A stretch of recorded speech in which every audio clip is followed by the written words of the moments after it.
E para falar de identidade, às vezes a gente precisa falar de outras coisas que também tem a ver com a nossa identidade. Sabe, o chamado de Deus para a nossa vida, o propósito dele, o que ele nos confiou também faz parte da nossa identidade. Porque quando a gente entende quem nós somos para Deus e o que carregamos de Deus, para que fomos chamada, por que viemos para essa terra, qual é a nossa missão, e tudo isso a gente só encontra indo para ele, correndo para ele, sabe? É no secreto quando você está com ele, é em um culto quando Deus usa alguém, Deus começa a se revelar para você dizendo assim, você veio para fazer isso, você veio para cumprir aquilo, eu te escolhi para isso, eu decidi fazer isso através de você. Então Deus começa a se revelar e você começa a entender quem você é para Deus, e principalmente no teu secreto. Te marca muito quando Deus vem no teu secreto e começa a falar da sua identidade para ele. E eu lembro que uma das primeiras coisas que Deus fez no início da minha caminhada com ele foi dizer quem eu era para ele. Eu lembro que o Senhor começou a tirar as mentiras do inimigo, dizer o que o inimigo dizia que eu era e que na verdade eu não era. Deus começou a dizer, isso é mentira, você acreditou, isso é mentira, mas deixa eu te falar as minhas verdades.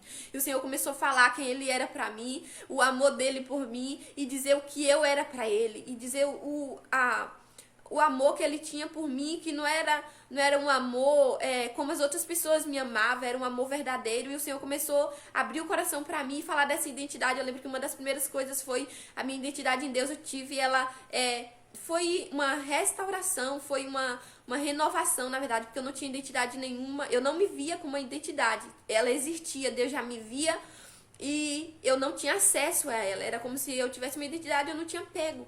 Então eu comecei a ter acesso à minha identidade em Deus, e fez parte da minha identidade entender o meu propósito, sabe? Eu era uma pessoa que eu não sabia qual era o meu propósito em Deus, eu não tinha vontade de ser nada, não tinha vontade de fazer nada pra Deus. Minhas irmãs, pessoas ao meu redor sempre queriam alguma coisa e eu sempre fugindo, falava, não, Deus não tem nada comigo e eu não quero nada.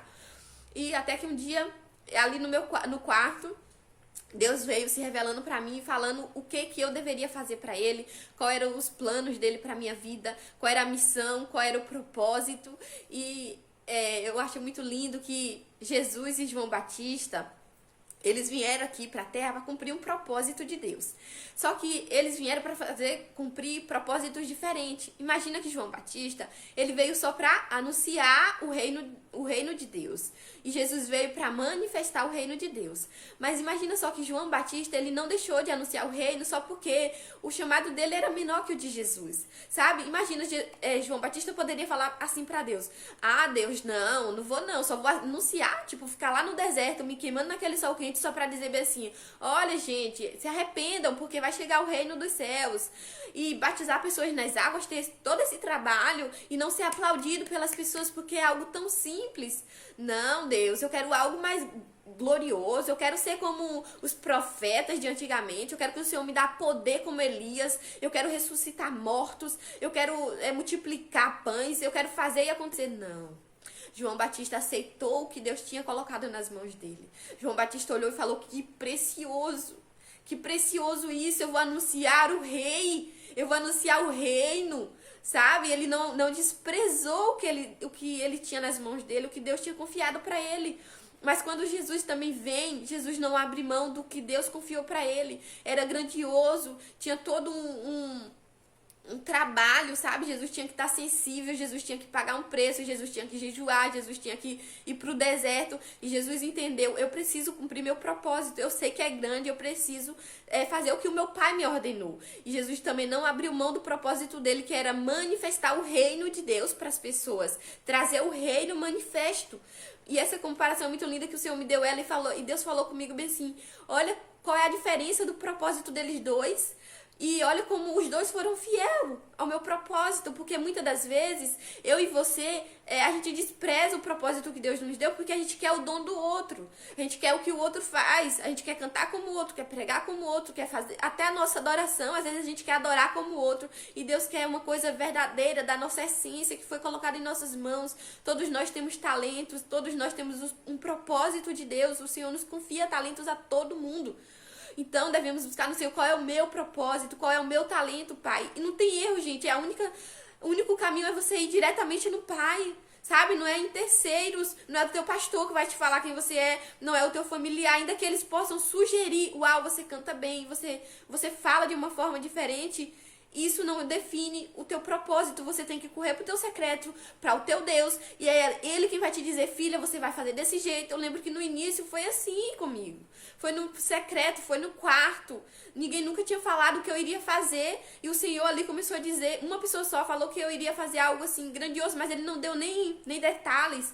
E o Senhor começou a me dar detalhes, o Senhor começou a me dar as parábolas que são lindas, sabe? Não foi o meu pastor, não foi pessoas da igreja, não foi meu familiar que disse, olha, você conta bem essa história, você tem essa parábola. Não, eu nem falava parábola nenhuma, mas lá no meu secreto o Senhor veio com as parábolas, o Senhor começou a dizer, me impulsionar para compartilhar mensagens, e eu comecei a entender, Senhor, é por aqui que o Senhor quer que eu vá, né?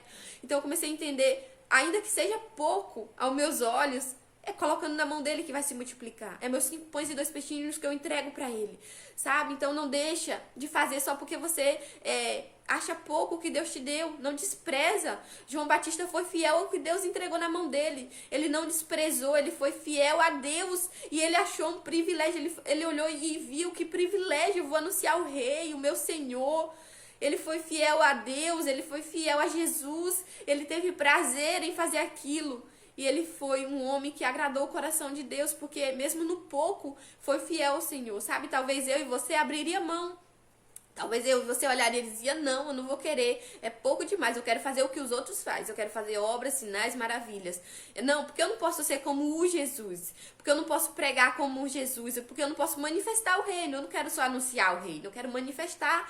E Deus tem olhado e falado assim, Deus falou comigo, filha, eu amo os bastidores, eu amo as filhas minhas maduras que cuidam das minhas crianças na igreja, eu amo as intercessoras que ninguém vê elas, ninguém aplaude as orações dela, mas eu tenho ouvido as orações dela, e por causa da vida dela, vidas são restauradas. Eu amo os bastidores que ninguém vê, eu amo as coisas feitas no secreto, eu amo pessoas que têm dons e talentos que não é visível, que é coisas que você não tem como mostrar, porque é guardado, só Deus vê, só o teu secreto com Deus, mas Deus, ele vê cada uma das suas obras, e o Senhor, ele tem prazer em quem é fiel no pouco e no muito. Também não deixa de fazer o muito por medo, olha o que Deus disse para Josué, Josué, não tenha medo não, seja forte e corajoso, porque Josué tinha uma missão muito grande, levar todo aquele povo para aquela terra prometida, e talvez por algum momento ele se amedrontou, e Deus disse, não, seja forte e corajoso, eu te chamei, vá lá e leva o meu povo. Então talvez você seja uma dessas duas pessoas, no pouco ou no muito, só seja fiel ao teu Deus.